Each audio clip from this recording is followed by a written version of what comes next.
sponge balls are such a fun way to cool down during the hot summer. Hello, I am Katie from thecraftyblogStalker.com, and if you're new to my videos, make sure and hit that subscribe button. And it only requires 3 supplies: sponges, zip ties, and scissors. And don't worry, I do have a complete supply list with shoppable links in the description of this video, in the blog post, and through this QR code. The sponges for this project can really be any type of sponges. These are just kitchen sponges. They're called the cellulose sponges because when you get them, they're really thin like this, but when you add water, they fluff up and just become a normal sponge. The first step is to cut our sponges, and you can cut the sponges either when they are already all fluffed up into 3 sections, and they don't have to be perfect, or you can cut them before you wet them. Either way is totally fine. Before we create the ball, you do need to fluffen these flat sponges up.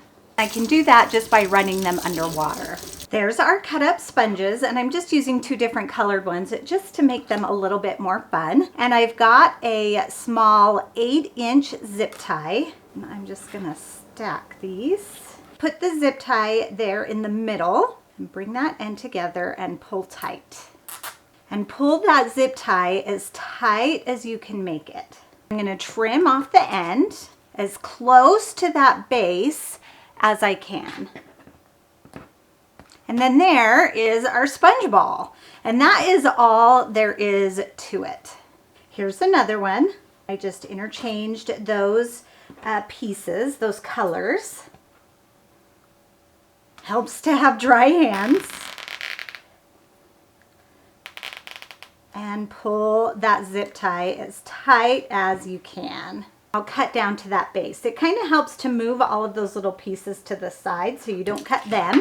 And then fluff your sponge ball back out. Aren't those so cute? They are perfect for the tub or for water balloon fights in the backyard. They are super simple and inexpensive to make. The perfect summer craft.